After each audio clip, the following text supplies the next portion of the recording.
করছি শুনছি আপনাকে বড় বলে বড় শোনে না, লোকটাকে বড় বলে আবার আরেকটা বলছি আমাদের দেশে হবে সেই ছেলে কবি কথা বড় না হয়ে তাহলে আমাদের দুইটা কিন্তু আমাদের বেশি দিন নেতাদের ক্ষেত্রে কারণ আমরা কথা বেশি না বলে কাজে বড় হতে হবে এবং আমরা এই কাজটিকে আমরা কিন্তু দেখাতাম আমরা কথায় অনেক বড় বড় নেতা অনেক কথা বলবো অনেক কিছু বলবো যে সেটা অনেক কিছু কিন্তু আমরা এটা বলতেছি আমরা যারা এই রাজনীতি করি আমরা কিন্তু তৃণমূল পর্যায়ে ভালো বড় লোকগুলো তুলে নিয়ে এসে আমরা বিপুলগুলো করতেছি এখানে সাবেক নেতারা আছে জড়ে গেছে কেউ বিপদগামী পথে চলে গেছে আমরা কিন্তু তাদেরকে আর বিপদগামী থেকে আনার চেষ্টা করছি তারা আনে বরঞ্চ তারা খুশি তাহলে আমরা কিছু তাদেরকে তাদেরভাবে রাখছি আমরা কিছু সমাজের গ্রহণযোগ্য ব্যক্তিদেরকে নিয়ে স্বনামধন্য ব্যক্তিদেরকে নিয়ে ভালো লোকদেরকে নিয়েই আমরা বিএনপি আগামী দিনে বিএনপি গড়ার জন্য যে তারা আমার স্বপ্ন দেখেছে সেই স্বপ্ন বাস্তবায়ন করার জন্য আমরা ত্যাগী এবং ভালো লোকদেরকে নিয়ে রাজনীতি করি তাই আমরা এই 2 নং ওয়ার্ডে আমরা মোটামুটি আমি বলি কাশীপুর ইউনিয়নের যে একটা শক্তিশালী ওয়ার্ড আমাদের 3 নম্বর ওয়ার্ড আছে 7 নম্বর আছে 9 নম্বর আছে মোটামুটি আমাদের 9টা ওয়ার্ডের মধ্যে 5টা ওয়ার্ডগুলি আমাদের অনেক শক্তিশালী এখন এই শক্তিশালী ওয়ার্ডগুলো কিন্তু দুর্বল হয়ে যায় যদি সাংগঠনিক কাঠামো না থাকে একটা ইউনিট না থাকে এই ইউনিটটি শক্তিশালী করার জন্য আমাদেরকে বিভিন্ন পন্থা অবলম্বন করতে হবে এই অবলম্বন কি আমাদের 2 নং ওয়ার্ডের নেতা আমরা নির্বাচন করছি আমাদের 2 নম্বর ওয়ার্ডের আমরা নেতা আছে আমাদের সালাউদ্দিন ভাই আছে শহীদুল্লাহ ভাই আছে রতন ভাই আছে দুলাল ভাই আছে মহিউদ্দিন ভাই আছে এরা মোটামুটি 5 জনকে আমরা নেতা হিসাবে আমরা অন্তর্ভুক্ত হয়েছি তাদের মাধ্যমেই সবাই রাজনীতি করবে এখন কত হলো আমাদের রাজনীতিটা কত হবে কে কত বড় এটা আমাদের দেখায় কাজে বড় কথায় না বলে কাজে বড় এর জন্য আমি আপনাদের একটা সাংগঠনিক যেহেতু অনুষ্ঠান বৈঠক আমরা সাংগঠনিকভাবে আলোচনা করতে হবে আর আমরা যদি আলাদা বক্তব্য দিয়ে কোনো কাজ করব আমাদের যেটা বক্তব্য সেটি আমাদের বলতে হবে এগুলোই আমাদের কর্মী নেতারা কাজে লাগাতে হবে এখন আর বক্তব্য দেওয়ার সময় না এখন কাজ করার সময় আমাদের নেতা আলহাজ মোহাম্মদ শাহ আলম সাহেবকে জয়যুক্ত করতে হবে এটা কীভাবে ভোটের মাধ্যমে ওই রাতে ভোট হবে না আওয়ামী লীগের মধ্যে দিনে ভোট দিলেই হবে অতএব এখন নির্বাচন হবে অনেক গুরুত্বপূর্ণ প্রতিদ্বন্দ্বিতামূলক নির্বাচন হবে এখানে প্রতিটা কেন্দ্র কিন্তু সেনা সদস্য থাকবে বিজিবি সদস্য থাকবে এবং পুলিশ সদস্য থাকবে এখানে কিন্তু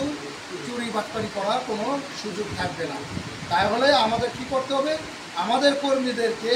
জনসাধারণের পাশে যেতে হবে তাদেরকে বুঝাতে হবে বিএনপির অতীতে অনেক ভালো ভালো কাজগুলো আছে এগুলো তুলে ধরতে হবে আমাদের কিছু ক্ষুদ্র ভুলের জন্য আমাদের 18 বছর থেকে আমরা নষ্ট করতে চাই না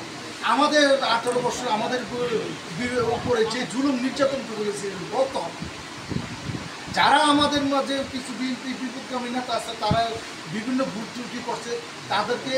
এই দল তাদেরকে শিক্ষা দিয়েছে এই পর্যন্ত জানেন বিএনপি অনেক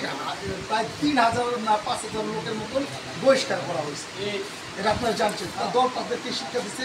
একজন ব্যক্তি দল ভুল করতে পারে ব্যক্তির ভুল ব্যক্তির কাছে থাকবে ব্যক্তির বিচার ব্যক্তির হবে কিন্তু ব্যক্তির উপর নির্ভর করে আপনি দলের উপর বিচার করতে পারেন না কারণ আপনি ব্যক্তির উপর আকর্ষ করে যদি আপনি বিএনপিকে ভোট না দেন তা বিএনপি কি অবহেলা করা হলো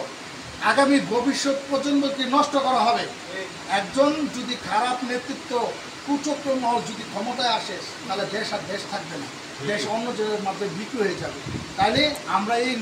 ছাত্র আন্দোলনে জনসাধারণের শ্রমিক আন্দোলনের মাধ্যমে সকলের প্রচেষ্টা সকলের মাধ্যমে একটা সুন্দর একটা দেশ পেয়েছে এই দেশকে আগামীতে আর বিনষ্ট করবে এখন আমার একটা ভোট অনেক গুরুত্বপূর্ণ ভোটটাকে কীভাবে কাজে লাগাতে একটা ব্যক্তির আক্রোশের উপর ভিত্তি করে আমি একটা ভোটটাকে নষ্ট করতে পারি না ব্যক্তির জায়গায় ব্যক্তি দলের জায়গায় দল ব্যক্তির চেয়ে দল বড় দলের চেয়ে দেশ বড় এটা আপনারা জানেন। তাহলে অতএব আমরা এই সাধারণ আলী ভাই যদি বলে যে আমি এই যে একটা কলা গাছ দেখাই দিলাম তোমরা আর কিছু থাকো, আমরা ওই কলা গাছের পিছনেই থাকি। আমাদের নেতা সাধারণ আলী ভাই, আমরা সাধারণ আলী ভাইরে কখনো ছেড়ে যাবো না ইনশাআল্লাহ। যদি রাজনীতি করতে হয়, যদি বিএনপির রাজনীতি করতে হবে, মূলতল করতে হয়, সাধারণ আলী ভাইয়ের পেছনে থেকেই করবো। আর যদি সাধারণ আলী ভাইয়ের পিছনে রাজনীতি করতে না পারি, রাজনীতি করতে হবে ছেড়ে কথা। আমরা চাই সাধারণ আলী ভাই আগামী ফতুল্লা থানার সদস্য সচিব হিসেবে আসুক, এটা আমাদের প্রাণপ্রিয় দাবি, সবারই দাবি। আমরা অবশ্যই এদিকে সাধারণ আলী ভাইয়ের সদস্য সচিব হইতে যা কিছু করার প্রয়োজন, টাকা পয়সা দিয়ে তো আমরা সহযোগিতা করতে পারবো না, আমাদের জান দিয়া, আমাদের শক্তি দিয়া রাজপথ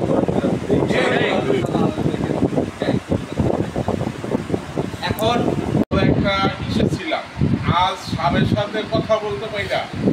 আমাদের মনের মধ্যে একটা নতুন একটা জোয়ার আসছে যে আমরা বিগত 1 থেকে 1.5 মাস নানান একটা ইসে ছিলাম, প্রেশারে ছিলাম আমরা, যে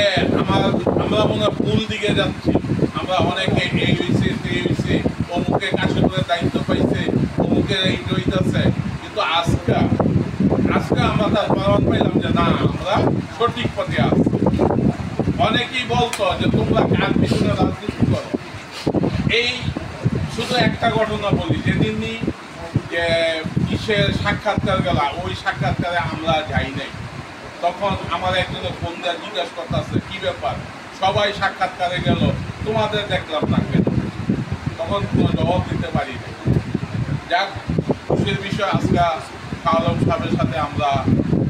ভিডিও কনফারেন্সে কথা বলছি। ইনশাল্লাহ আগামীতে আমরা বিগত দিনে ছিলাম এবং আগামী দিনে আসছি। আরেকটা কথা, এই কাশীপুরের রাজনীতি আমরা শাহজাহান আলী ভাইয়ের পিছনে থেকে করছি এবং আগামীতে আমরা করব। সে যদিও ফতুল্লা থানা কোনো কষ্ট হবে, তারপরে আমরা তার সাথে আসি, কিন্তু আমাদের জোর দাবি ফতুল্লা থানায় তাকে আমরা সেক্রেটারি হিসাবে দেখতে চাই। এবং সামনে নির্বাচন, এই নির্বাচনকালীন আমরা কিভাবে কি করব, তার এই শাহজাহান আলী ভাইয়ের মুখ থেকে আমরা তার মূল্যবান উপদেশ এবং নির্দেশনা চাই যে আমরা প্রতি ওয়ার্ডে ছিল যে আলহাজ উমর আলী ভাই বলুন, উনি যখন ছিল তখন একটা যে কমিটিটা, এটা একটা আমিনুল ভাই একজন ভালো মানুষ, ধার্মিক, ওই কারণে বলছিলেন যে মুন্তা এই লোকটারে তোমরা যেভাবে পুরান সিনিয়র আছো তোমরা একটু মাঠে খাওয়াই নিও, আমি ফতুল্লা জাম। তখনই আমি যখনই সার্জেন্ট কাকার এই তারপর এই রাজনীতির যে মেধাবী দেখে আমারও তো একটা হিংসা জেগে আছে গা, যে আমাদের ভাতিজা এখন নেতা, আমাদের সিনিয়র হয়েছে বয়সে, ছোট হোক আর বড় হোক, কিন্তু আমাদের নেতা, কিন্তু আমাদেরও একটা মনে একটা হিংসা লেগে আছে। আর ব্যাপারটা কি, উমর ভাইয়ের ভাতিজা যদি তার ছেলে যদি থাকতো তারও আমরা উঠাই নিতাম। হ্যাঁ, যার কারণে তারই ছেলে উমর ভাইয়ের ভাতিজা, এটাও তার ছেলে হয়েছে। এর পিছনে আমরা থাকিয়া যদি কাশীপুর ইউনিয়নটার মিদে আমরা আমিল ভাইয়ের যদি সহকারে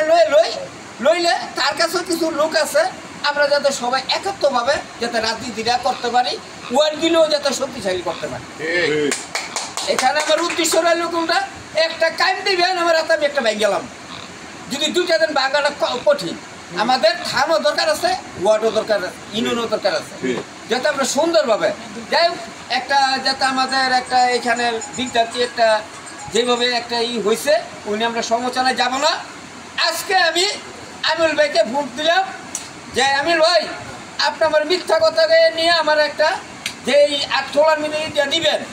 এই একটা মিথ্যা কথা বললে আমার মুখ জায়গায় নিলেন, ওই জায়গায় আমার কোনো সময় আপনি নেবেন না, ভুলো কোনো সময় নিয়ে ওই জায়গায় নিয়ে আমার একটা ছবিটা লিফলেট দিয়ে আমরা দিয়ে দিলেন। কিন্তু আমি সাংগঠনিকভাবে 5টা মসজিদে আমি সুন্দরভাবে বিল্ডিং করে দিয়ে যাতে মানুষের হাতে পৌঁছায়। শালম ভাইয়ের নেতৃত্বের জন্য যেখানে যে প্রোগ্রাম হবে সেখানে আমি যাই, কিন্তু এখন দেখা গেছে যে অরাজনীতি লোক পিছনে যাই, আমি রাজনীতি করবো প্রশ্নই ওঠে না। কারণ আমরা থাকি আমাদের নেতা কর্মীদের বাইরেকে নিয়ে, যেমন আপনার এই যে 2 নম্বর ওয়ার্ডে রতন ভাই,